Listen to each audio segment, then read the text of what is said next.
Hello, myRockworld. We are in Munich tonight and have a special interview with Saga, which plays at the Circus Krone tonight. And we have Jim Gilmore. So welcome, Jim. Yes. Welcome in Munich. Thank you. It's great to be back here. The new album is called Saga City. It will be released in June. Please tell us something about the new release and what is different to your last album 2020. Well, for one thing, it's not Saga City.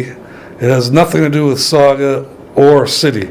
The album's called Sagacity, which is a word that means wisdom, and we have the dictionary term actually on the album so people get it right. Okay.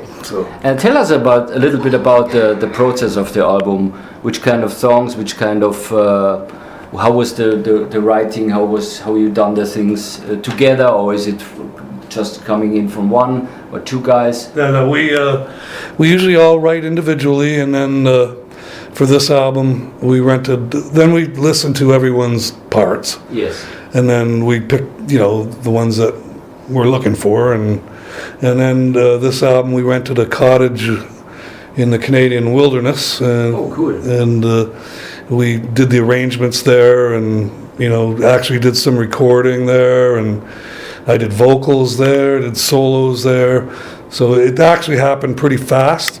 So a lot of stuff you hear on the album is first takes for vocal, Yeah. So I mean, a lot of it isn't, but some of it is, some of it isn't. So. Yeah. Okay.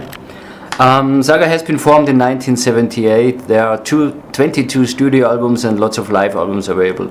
Do you have any specific favorite album? Any album that you, and also any album that you don't like to listen anymore? Well, first of all, the band started in 1977, and we have 20. This is our 21st album. Okay. Studio album. Fuck! And well, you tend to like the latest album you work on, Okay. So, I mean, I love the new album. Generation 13 is one of my favorites, and my first album, Silent Night, that I played on, I love that one too. So, yeah. What do you think about music and what's going on in the world in general? Because, as you know, the music business has changed a lot. It's very hard to sell music these days on CDs because everybody is going to download things. Yeah. So, what do you think about that in general?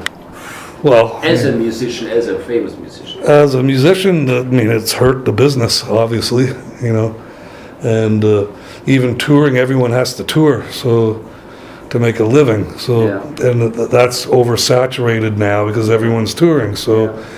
The audience numbers can be down, in certain places, and just albums. I mean, you sell 20,000 albums now, and the record company's happy. Yeah. I mean, that used to be, those are albums we used to give away. Yeah. Understand. So yeah, it's bad.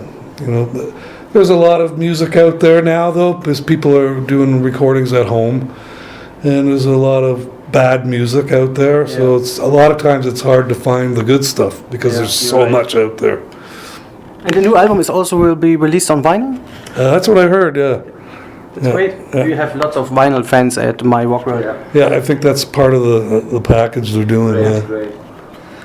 Jim, what were your heroes starting out to play music? Well, I studied classical music, so I love all the composers and Beethoven and Wagner and Debussy. I mean, those are my real heroes, So this were the heroes that made you start a music career? Yeah, well, actually, when I first heard the very first UK album and Eddie Jobson playing, and I went, I want to do that. And then that's when I bought my first synthesizer, which was the CS80, because he had one.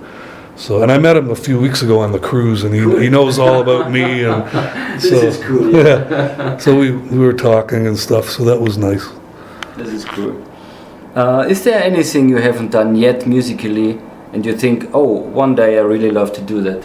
Yeah. Well, I've written a few orchestral pieces and symphonic work, and one of them it's called Wilderness Serenade, because I spend a lot of time in the Canadian woods, in the wilderness. So it's a 15-minute long orchestral piece, and I have it arranged on computer, but one day I'd like to have a real orchestra do it. Cool. That's my ambition. Yeah, this sounds cool. Please tell us some secrets, or one, about Saga nobody knows. A funny turbo secret or anything. I can't go there. I don't really have any, you know. Can't think of any secrets. None that I can share, anyway. So, at last, please, some words to your fans. Thanks for supporting us all these years. We love you. And if it wasn't for you, we would not be doing this. Perfect. Thank Thank you. you very much. Thank you.